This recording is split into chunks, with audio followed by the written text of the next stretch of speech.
طعنا هبلناز خبركم تملكتنا كاب تلفزيون تግራይ ባታት ከታተልዎ ዘለኹም ዜና ሰዓት ጀሚሩሎ ሳራ ብርሃለይ ዝተፈላለዩ ሓበሬታታት ናባኹም ናብ ተመልከትና ብጻኹ ዓለም ፀይ ሓጎስ ብመራይ ምልክት ቋንቋ መስመላ ሶሚያ ስቱዲዮ ሰዓትን ሓበራዊ ጻንያት ክንገብርና በዘርዘር ንርኢ ዛዕባ ከስገረኩም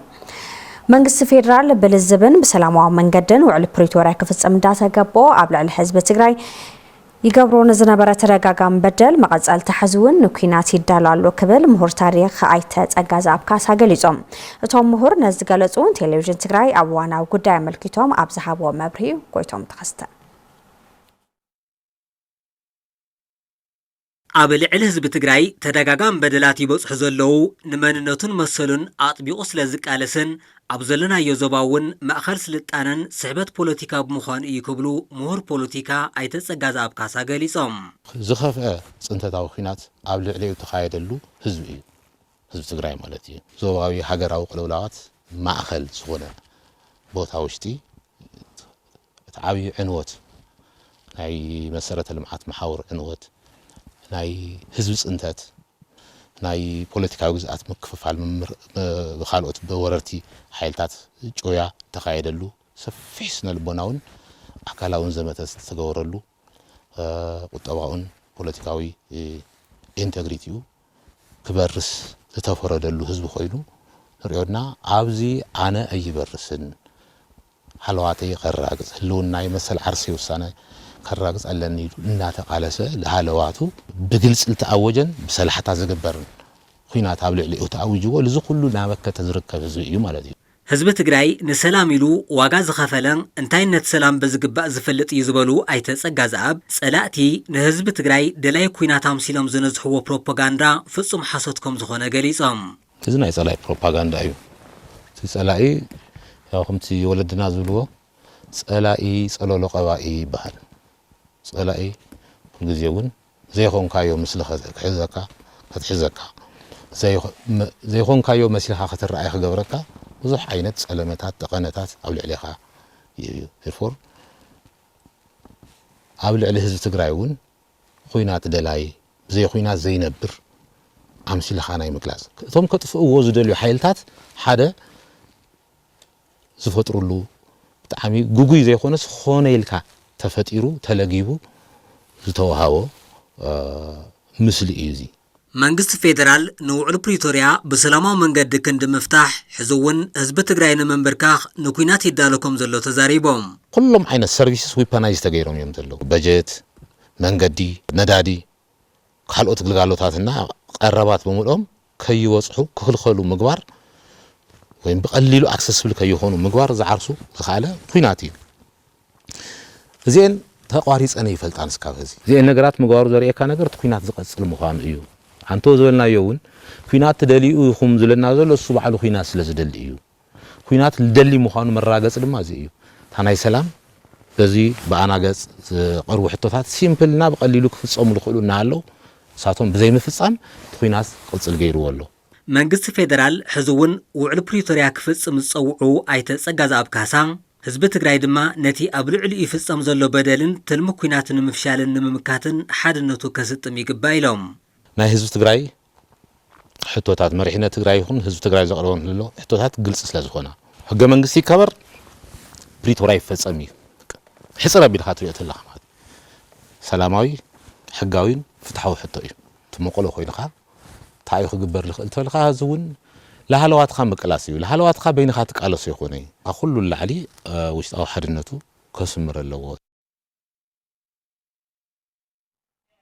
أتقدم يلو زغربة زينة بقبر مدل تولد مدهني قريبلنا نابز غتصل زينة ساقيرة كافيرال منقسين أب تقراي بحرقات وزلاق سنابرا بجت مدحاني الندادن تطوى بيلو بمهلاو كمزبي توديبنا مواد ونابو موسى نهلاونا خانق على سيقبا كبلو نبارات تقادلتي نبارت ختم وشوران داس اللاسة قليسوم نتزابزا ملس عبادي قبر مسكال كيروس ህዝቢ ትግራይ ኣብ ውዕል ፕሪቶሪያ እምነት ሓዲሩ ንሰላም ካብ ዝነበሮ ጽኑዕ መርገጺ ዝነቐለ ምስ ብዙሕ ሓላፍ ዘላፉ ንዓመታት ክሕልዎ ምጽንሑ ዘዘኻኸሩ ነባራት ተቓለስቲ ነበርቲ ከተማ ሽረ እንዳስላሴ እንተኾነ ግና መንግስት ፌደራል መሬት ህዝቢ ትግራይ ብምቁራስ ኣጥሚኻ ንኽበታተን ብሕዱራት ጸላእቲ ይስራሕ ኣሎ ይብሉ ኣብ ደገ ይሃሉ ኣብ ውሽጢ ይሃሉ ብዝተፈላለየ መንገዲ ትግራዋይ ብሙሉእ كم حدا سب أب حدا ربيبو نتمخته بديهوي أفشلوي بتزل من قدون ناب سلام كمسؤون غيرومي زي فتيم ناب سلام وعلى بريتيراي مسؤول نمنتاي دا كسع موداتا كتفونا خم زي يخلو أب زرقا قصولن أب استداخمولن وان كوينه ما ينفرمو أب زعبي خند مسارات المعاد خندي إيكونومي مقراي خندي سلام مرقاقات خندي تمرتي عنا مسفحفاح مدحانيتات ممسا بأورؤو نايزي قلبات كله يعطو يدل دعاطو موزيو كايدو حزن تاريخ هايو بانكي يلا ندادي يلا مسارات المعادات بهال أبزي لجانو يلا ሕብረተሰብ ጠቅላላ ትዝበል ሕብረተሰብ ታሪኽ አዩ በጣም ተጸጊሙ ይዛል ስለዚ እቲ መንግስቲ ክንድነት ሕብረተሰብ መፍትሕ ዘምጽእ ናይቲ ሕብረተሰብ ቀንዲ ጸገም ፈጣራይ ኮይኑ ይሰርሕ ቆናጢሮም استفلالي سرحتنا ናይ ልምዓት ብዝብል ዝመከርዎ ሓደ ጽገናታት ናይ ሓይሊ መብራህቲ ሓደ ነገራት ጀመርዎ ነገራት ሪኢና ኢና يخون مبارزي معشوي نمنتاي معشوي خوين مزناقع مدالو زغوروي كاو قصيلمون استفلالي من قدي نتن رخبن زنبرنا ناي لمعات يخونا ناي دوموس ناي تقلالا ناي مناوبر حبرتسب علتاوي سروحو علتاوي منقسقاسو فقدبا زخلا سرحتون قس بقس بمولان قديوم መንግስት ፌደራል ብሕርጓተ ኢሉ ዝነበረ ባጀት መድሓኒትን ነዳድን ጠቕሊሉ ደው ኣቢልዎ ብምህላው ከም ህዝቢ ተወዲብና መዋጽኦና ብምውሳን ንህላውና ሓድነትና ስጢምና ክንቃለስ ይግባእ ኢሎም ነባራት ተጋደልቲ ነበርቲ ከተማ ሽረ እንዳስላሴ ሰብ ይመውተሎ ይረአሎ ነዳድ የለን ይረአሎ መሰረተ ልምዓት የለን ይረአሎ ሰላም ይረአሎ ሁሉ ይረአሎ በተግባር ታንጀብሊት ስራሕ ጽባሕ ዘሎ እዚ ድማ ፍልፍሉ መንግስት ኢትዮጵያ ስለዚህ ዛ አካል እዚ ሆነይሉ ስለዚህ ይፈለጠ ዘይኮነስ ሆነይልካ ንምጥፋ ዓሊሙ ስለዚህ እንቃሳቀስ ዘሎ ስለዚህ መማረጽ ስለዚህ ተሳይኑ ዘሎ እታ ህዝቢ መንግስት ክልል ትግራይ ሁሉ ገብራ ዝግብኦ ነገር ህዝብ ትገብር ኣለዎ አውቂዕሎ ለቅድሚት ክንከደለና ሰላም ዘምጽ ነገር ሁሉ ካብሃና ዝግባእ ነገር كنجبر علنا نحنا وعلى بريتيرات فتصمنا مسؤول كسبات ينا يلومنا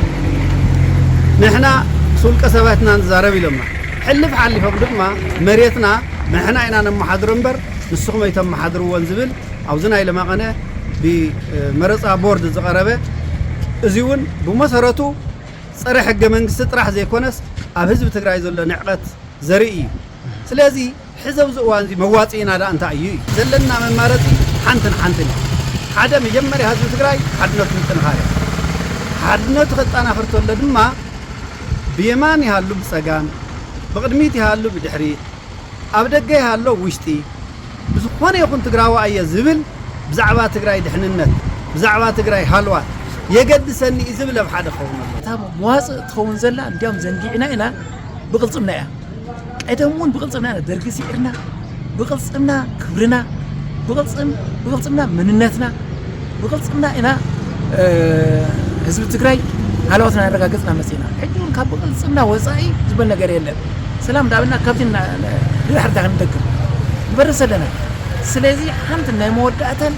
بكا لجنة أنا خيرك حيدنا أنا خيرنا سراوسنا أنا خيرنا بكا أقولنا هو حتى سلفنا نزيز النيو عبد علينا تعود زلونا أنت استاي سمعت مكاتب ቤት ጽሕፈት ዳግመ ህንጸትን ሕውየትን ትግራይ ኣብ ወረዳ ዓዴት ዝርከባ ካልኣይ ብርካብያተ ትምህርቲ 105 ኮምፒተር ብሓገዝ ዘበርከተን ናብ ተጠቃምነት ተሰጋጊረን ኣለዋ ብምትሕባር ቤት ጽሕፈት ዳግመ ህንጸትን ሕውየትን ክልል ትግራይ ኣብ 3 ካልኣይ ብርካብያተ ትምህርቲ ታወረዳ ንሓፈሻዊ ካልኣይ ብርክ ቤት ትምህርቲ ክንፈን መለስ ዜናዊ ዕዳጋ በርሀን ነፍሲ ወከፈን 35 ኮምፒተር ብድምር 105 ኮምፒተር ሓገዝ ከም ዝተገበረለን ናብ ተጠቃምንቲ ከም ዝተሰጋገረን ከይዲ ስራሕ ልምዓት መምህራን ቤት ጽሕፈት ትምህርቲ ወረዳ ዓዴት መምህር መስፍን በርሂዮም ገሊጾም ተሓባሪ ፕሮጀክት ዳግመ ሕውየትን ወረዳ ዓዴት ኣይተጽጋበይ ወንድማለም ኣብዚ ወረዳ ዓንዮም ንዝርከቡ ውስ መሰረተ ልምዓት መንግስቲ ኣብ ማይ ትምህርትን ጥዕናን ጠመተ በምግባር ናብ ሕውየት ስራሕትና ተሰርሑ ከም ዝመጹን እዚ ድማ ኣጠናኺሮም ከም ዝቕጽሉልን ገሊጾም ናይተን ኣብያተ ትምህርቲ መምህራን ተምሃሮም ብወገኖም ቅድሚ ሕዚ ኣብተን ኣብያተ ትምህርቲ ናይ ቴክኖሎጂ እታወታት ብዘይ መንባሮም ተምሃሮ 12 ክፍለ ሃገራዊ ፈተና ብኦንላይን ምፍታን ይጽገሙ ከም ዝነበሩን ሕዚ ብዝተገበረሎም ድጋፍ ናይ ቅድመ ምድላው ስራሕቲ ኢሉውን ኩሎም መዳይ ድልውነት ንኽህልዎም ከም ዝሕግዞም ተስፋ ከም ዝገብሩ እዮም ገሊጾም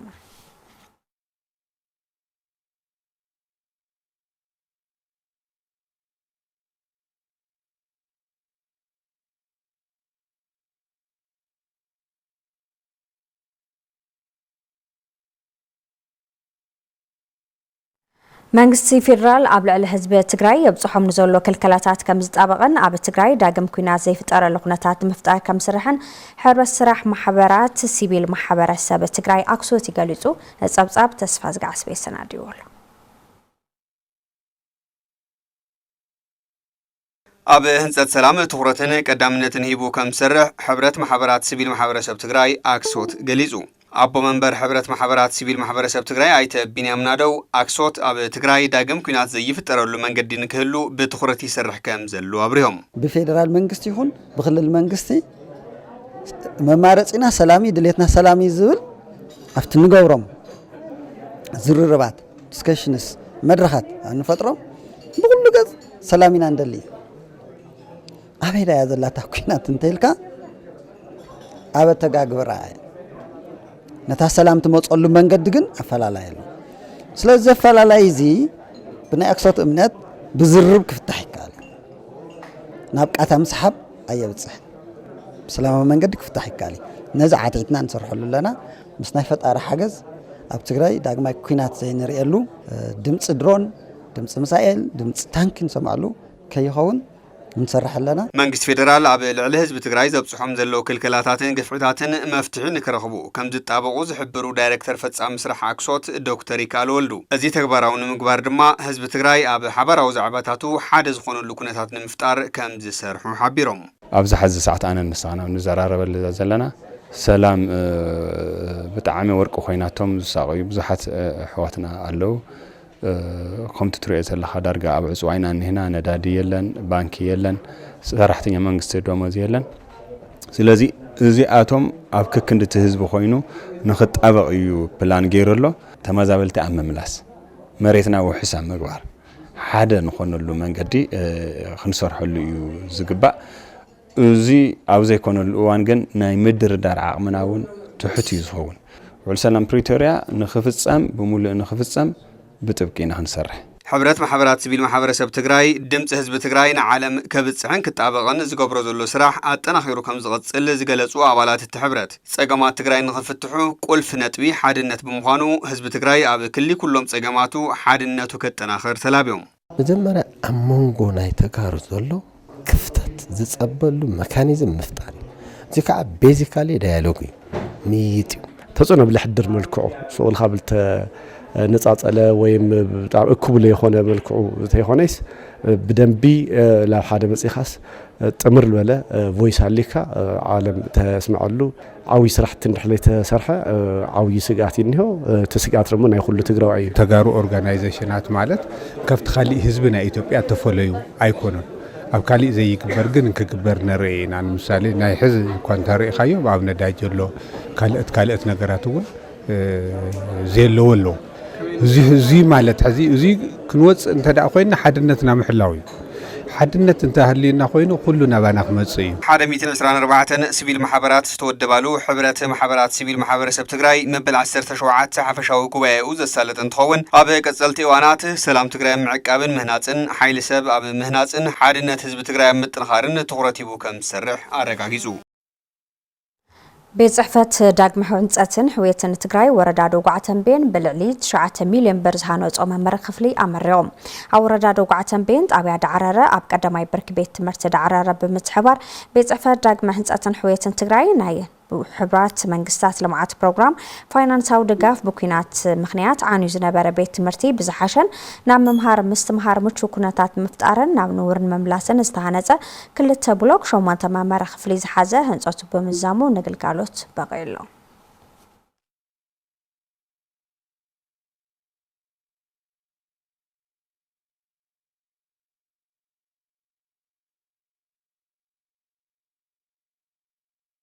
كلكلا ندادي قصيلو يركب كبل ايجنسي نقدن سددن تግራይ አፍሊጦም በደብዳቤን በአካልን መንግስት ፌደራል ሕቶ ከም ዘቅረበ ዝገለጸት ኤጀንሲ ስሩዕ ምላሽ ክውሃበንኒ አይካለን ክብሉ ድማ አላው ገይርሎ ጸብጻብማ ተስፋይ ታደሰ ቀርባልና ቅድሚ ጀኖሳይዳዊ ኩናት ናብ ትግራይ 15 ሚልዮን ሊትር ነዳዲ አቶ መንባሩ ዝሓበሩም ኣብ ኤጀንሲ ንግድን ሰደድን ትግራይ ዳይሬክተሬት ጉዳያት ኮሙኒኬሽን ኣይተተኽልሽ ክብረ ህይወት ካብ ወርሒ ጥሪ 2018 ዓመተ ምህረት ጀሚሮም ናብ ትግራይ ብፌደራል መንግስቲ ዝለኣኽ ነዳዲ ከም ዘየለ ይረዱ ክሳብ ተሓሳስ መወዳእታ 2018 ዓመተ ምህረት እናተባጠ ዝመጽእ ዝነበረ ነዳዲ ያው ብወርሒ ዝኣተና ዝነበረ 15 ሚልዮን ሊትሮ ላብ 850 ነው ወሪዶ ማለት እዩ ተፋላይ ረእይዎ ብጣዕሚ ብዙሕ ፋላይ ኣለዎ ማለት እዩ እዚ ኣብ ምንቅስቃስ ልምዓት ትግራይ ብጣዕሚ ሰፊሕ ጸገምና ጽሎ አይፈጢሩ ማለት እዩ ብድሕሪው ኣብ 850 በወርሒ እውን ተጠየለን ማለት እዩ እና ገለደ ይኸይዱ ማለት እዩ ብፍላይ ካብ ዝሓለፈ ወርሒ ጥሪ 2018 ዓመተ ምህረት ጀሚሩ ጠቅላላ ላብ ትግራይ ዝኣት ዝነበረ ነዳዲ ሙሉእ ብሙሉእ ተጠዊሉ ማለት እዩ ሕጽረት ነዳዲ ዘስዕቦ ኣብ ትግራይ ከቢድ ኢኮኖሚያውን ማሕበራውን ቅልውላው ፈጢሩ ይርከብ ይብሉም ብተወሳኺ እዚ ነዳዲ ናብ ትግራይ ከያኢቱ ዝተገበረ ኸልኸላ ስዒቡ ኣብ መሰረታዊ ሸቐጣት እውን ዘይተደለየ ወሰኽ ዋጋ ፈጢሩ እዩ ማለት እዩ በዚህ ምክንያት ናይ ህዝብና መናወሮ ለምንጋዕ ዘአተወሉ ኹነታት ተፈጥሮ ለህል ዘሎ ማለት እዩ ዝውሃው ዝነበሩ ድንገተኛ ናይ ህይወት ምድሓን ኢመርጀንሲ ስራሕቲውን ሙሉእ ጠጠው ናብ ዝብሉ ብርክ በጽሕ መለው ሰዓት እዚ ማለት እዩ ብፍላይ ድማ ሪፈራል ሆስፒታል አይደል ካልኦት ናይ ትካላት ጥዕና ድንገተኛን መደበኛን አገልግሎት ማህብ ናብ ዘይኽእሉ ብርኪ በጽሕም ይርከው ሰዓት እዚ እቲ ኤጀንሲ 5 ጊዜ በደብዳቤን ኤልውን በአካልን ቅሬቱና ፌደራል ከም ዘቀረበ ዝገለጹ አይተተኽልሽ ኦፊሻላዊ መልስ ግን ክወሃበና አይተኻልን ይብሉም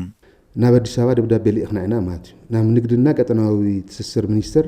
ፕላስ ኢነርጂና ነዳጅና ኢነርጂ ባለስልጣን ኦፊሻል ዝኾነ መልሲ አይተዋወናልሽ ካብ ኸዙ ማለት ፌደራል መንግስቲ ሕጽረት ነዳዲ ኣብ ትግራይ ዘምጽኦ ሳዕብን ተረዲኡም ቁልጥፍ መፍትሕ ክገብር ኣይተተኽሊ ፀዊዖም ኢነርጂ ሚኒስተር ትጸገም እዚ በአግባቡ ተረዲኡ ትጸገም በአግባቡ ተረዲኡ ያው መፍትሕ ከቀምጥና ኢና ንጽበለና ኸዙ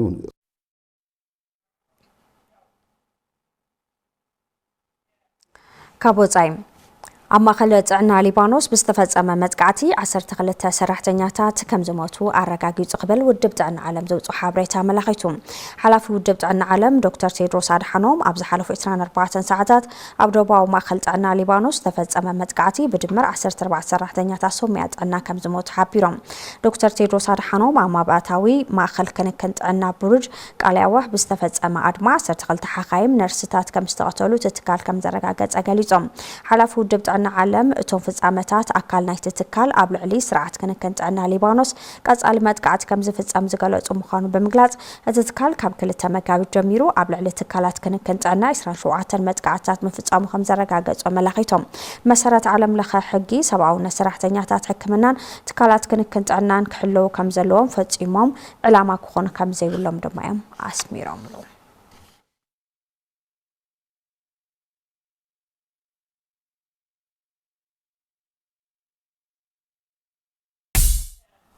ክቡራት ተመልከቲ ዳሕን ደውዒልኩም ዜናታት ስፖርት ውሽጢ ዓድን ወፃእን ብዝርዝርን ሓፂርን ሒዝናልኩም ቀሪብና ኣለና ቀዳማይ ዙር ፀወታ መሶብ ወካብ ሓያል ንሕንሕ ዝተራእየሉ ግጥም ምንባር ተጠቒሶም ብርሃነ በየነ ዝርዝር ኣለዎ ቀዳማይ ዙር ፀወታታት ቀዳማይ ዲቪዥን ጋንታታት ትግራይ ኣብ መናእሰይን ማሕበረሰብን ሰፊሕ ምንቅሕ ኩዕሶ እግሪ ዝተራእየሉ ምንባሩ ኣሰልጠንቲ መቐለ 70 እንደርታ ቢ ገብረ ክርስቶስ ኣማረን ምክትል ኣሰልጣኒ ጋንታ ፖሊስ ዋልታ ትግራይ ተኽለ ኣባድን ይዛረቡ ጨዋታ እዚ ብዙሕ ደስ ዝብሉ ነገራት ዝተራእየሉ ኩነታት እዩ ሓዲኡ ታዩ ቶም መናእሰይ ኣብ ውድድር እግሪ ኩዕሾ ትልፎትይዎ ሞያ ሜዳ ተፈቂድሎምስ መዋዳደር አካል ተፈጢሩሎምስ መዋዳደር ቦታ ተውሂቦም ተዋዳደር ተለው ካብዚ ለደስት ነገር የለይ ጣዕሚ ደስ ልብል አውዚ እንደገና አፍቱና ህዝቢ ምንቅቃሕ ዓዊ ተራእይለሎ እና ልረአናዮ ጉዳይ እውን እዩ ኣብ ኩለን ጋንታታት ልረአናዮ ብጣዕሚ ደስ ዝብል ኣብ መድረኽ ላይ ተራእዩ ግን ብጣዕሚ ታለንት ኣለዎም ቆልዑ በየ ጋንተን ማለት ካብ ማጨው ጀሚርካ ዓዲ ጉደም ጀሚርካ ቀመር ሃርመኒ ሲራክ በጣዕሚ ጎበዛት ዝኾኑ ግን ለቀጻሊ ተስፋ ኣለዎ ማለት እዩ ምክንያቱም ዓበይቲ ጋንታታት ኣብ ዝብቻ ተለኾነስ ኣብ መቐለስ ዓንደርታ ኣብ ወልዋሎ ኣብ ሽረ ክጫወቱ ዝኽእሉ ታለንት ኣለዎም ቆልዑ ሓደ ዝረኽቦም እኒሆ እዚ መርሃ ግብሪ እዚ ቀጻሊ ተስፋ ክኾኑ ዝኽእሉ ተካእቲ ተጻወትቲ ዝተረኸቡሉን ብቕዓት ዘለዎም ደያኑ ዝተረኣዩሉን ከም ዝነበረ ወሲኾም ይገልጹ ብጣዕሚ ብዙሓት ተተካእቲ ስፖርተኛታት እውን ልረአናሉ ኩነታት ኣሎ እዩ ምስጋንቶኦም መፂኦም ክዕዘው ዓበይቲ ሰባት ካብ ዓዲ ላብ ዓዲ ካብ ወረዳ ላብ ወረዳ ልኸድሉ ኩነታት እውን ርኢና ኢና እንደየኑት ስፖርት ኣብ ውሽጢ ሃምላኣተ ለርእየካ እዩ ፍጹም ሰላማዊ ኮይኑ ክውዳእ ትጫወታ ብጣዕሚ ትጫወታ ጌም ማናጅመንቶም ብጣዕሚ ደስ ዝብለና ኣነ ከማን ብላዕሊ ብጣዕሚ እቲ ፕሪሚየር ሊግ እውን ንሪኦ ኣለና ኢና ኣብኡ ርኢኻቱና ትግራይ ደያኑ ትርኢ ተለኻ ብጣዕሚ ንቑሓት እዮም ቶም ደያኑ ፍክክር ኣለዎ እዩ ኩለን ማለት ጠንካራ ጋንታ ትብላ የላ የደካማ ጋንታ ኣለለ ትብላ የላ ትልነረ ጨዋታስ ብጣዕሚ ጠንካራታት ማለት እዩ ኣብተን ለግነናየን ጋንታታት ብጣዕሚ ጠንካራታት እየን ለግነናየን ማለት እዩ ኣብ መሪሕነትን ስርዓተ ውድድርን ዘሎ ኣወንታዊ ጎንታት ኣብ ካልኣይ ዙር እውን ተጠናኺሩ ክቕፅል ይግባእ ዝበሉ እዞም ኣሰልጠንቲ ፌዴሬሽን ኩዕሶ እግሪ ኣብ መጻወቲ ሜዳን ምስ ዘሎ ሕፅረት ገንዘብ መጻወቲ ኩዕሶን ካልኦት ድጋፍ ክገብር ይግባእ ይብሉ ውድድራት እዚ ጎደሎ ኢላ ይርኢ ግን ሃም ትግራይ ሜዳታት ኣለዋ ሜዳታት ኢሉ ልትከለለ ሜዳ ይኾነ ኣብ ትምህርት ቤት ልተጫወትናሉ ብዘት ከዘብ ትምህርት ቤት ውሽጢ ኢና ተጫዊትና መካባቢያ ይውሊ በየጨወቱ ባዕልኻ ኢኻ ኩዕሾ ተቐርብ በየጨወቱ ናብ መስመሪ ባዕልኻ ኢኻ እንትን ትብል ማለት ተገደዳ ሓሙሽተ ኩዕሾ ፌዴሬሽን ለዘጋጅዩ ኣፍታ ጨወታ ብናባዕሉ ፌዴሬሽን ለዘጋጅ ኳሊቲ ኣለዎ ስለዚ መብዛሕትአን ጋንታታት ስታንዳርድ ለይሓለዋ ኩዕሾ እየን ሒዘን ልመጻ ፕሮጀክት ኩዕሶ እግሪ ዘይርጋ ሻምፒዮን ካልኣይ ዲቪዥን ዋንጫ መሰቦ ዞባ ሰሜን ምዕራብ ተዓዊታ ኣብ ተመሳሳሊ ዲቪዥን ምድብ ዞባ ማእኸል ዓብይ ዓዲ ወሲዳ መለስ ኣባዲ ኣዛሪብዎም ኣሎ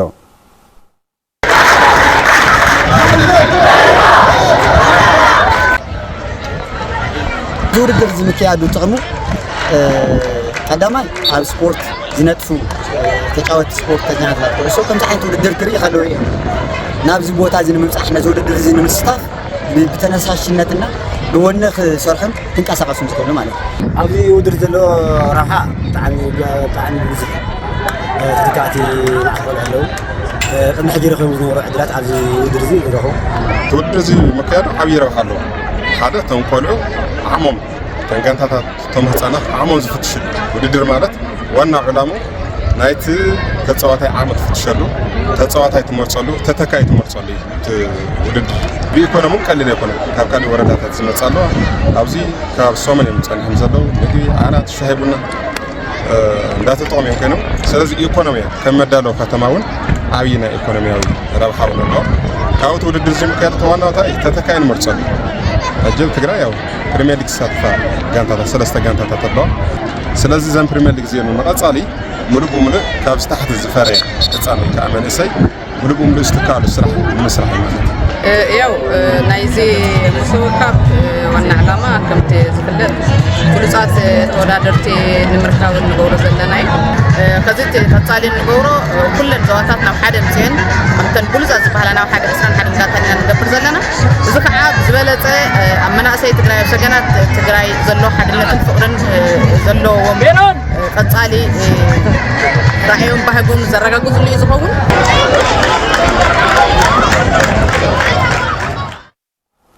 ኣብ ውድድር ማራቶን ባርሴሎና ኣትሌት ፈትየን ተስፋይ ተዓዊታ ኣብ ባርሴሎና ተኻየደ ቅድድም ማራቶን ደቂ ኣንስትዮ ፈትየን ተስፋይ ብ2 ሰዓትን 10 ደቂቕን 53 ካልኦትን ቀዳመይቲ ኬንያዊት ጆዋን ኬፕሊሞ ካልአይቲ ኢትዮጵያዊት ዘይነባ ይመር ሳልሰይ ተዓዊተን ፈትየን ዘመዝገበቶ ውፅኢት ኣብ 2024 ብኬንያዊት ኣትሌት ሩት ቼፕ ገንቺ ዝተመዝገበ 2 ሰዓትን 9 ደቂቕን 56 ሰከንድን ስዒባ ካልአይቲ ዝሰለጠት ኮይናላ ፈትየን ተስፋይ መወዳእታ ክብረ ወሰን ንምስባር ዓሊመ ነይረ ካብ ዘይኮነ ግን እቲ ሎሚ ተመዝጊቡ ዘሎ ውፅኢት ዝመስገን እዩ ዝብል ርእይቶ ሂባላ ኣብ ኦሎምፒክ ፓሪስ ሻብዒቲ ኣብ ወርልድ ቻምፒዮን ኣብ 10,000 ሜትሮ ቶኪዮ ሻምናይት ሒዛ መንባራ ይዝከር እዩ que tiene que ser con... Grande ahora. Y que Jackson arriba de solo de 4 Estoril. Tercera posición. Café. ናብ ዜናታት ቅድም ብሽክለታ ክነብለኩም ኣብ ቱር ኦፍ አንታልያ ተሳተፉ ተቀዳድምቲ አማኑኤል ተወልደ መድህንን ተክለ ጸጋይን ሻድሻይን መበል 14 ደረጃ ሒዞም ዓመታዊ ኣብ ሃገረ ቱርኪ ዝካየድ ቱር አንታልያ ሎም ዘበን 4 መድረኻት ሰሪዑ አማኑኤል ተወልደ መድህን ካብ ጋንታ አማኒ ተክለ ጸጋይ ካብ ቻይናዊት ጋንታ ቸርሚ ሻድሻይን መበል 14 ደረጃን ካብ መናእሰይ ተሰሪዖም ካብ 23 ጋንታት 135 ተቃደምቲ ተሳተፍሉ ቱር አንታልያ ካብ 4 መድረኽ ብውህሉል ብራዚላዊ ሄንሪክ ብራቮ ብጫማልያ ቱርካዊ ረምዛን ይልማዝ ብነጥቢ ተዓዊቶም ኣብ ብጫማልያ አማኑኤል ዓስራይ ተክለ ጸጋይ መበል 36 ደረጃ ተሰሪዖም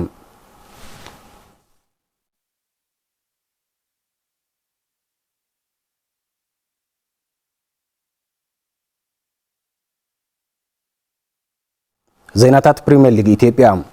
ኣብ ኣዳማ ምስ ወላይታ ዲቻ ተጻወተት መቐለ 70 እንደርታ ብዘሸቶ ባዶ ተፈላለየን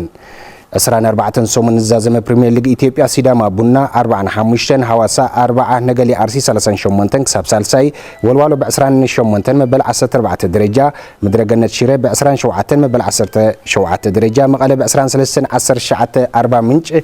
ብ19 ነጥቢ ኣብ መወዳእታ ኣላ ካልእ ንመዛዘም ሰሙን ተኻየደ ገጥም ነገሌ አርሲን ኢትዮ ኤሌክትሪክን ኤሌክትሪክ ብመገዲ ሐሰን ሁሴን ክልተ ባዶ ተዓዊታላ መጻኢ ሽረ ምድረገነት ምስ ወላይታ ወልዋሎ ምስ ሐዋሳ መቐለ 70 እንደርታ ምስ ሲዳማ ቡና ይህልወን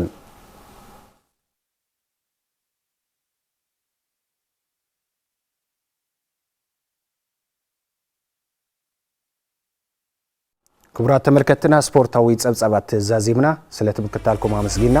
ሰላም ስቱዲዮ ሰዓትና ሓብራዊ ጻንሕት ገርና ሰሰናይ ተመንና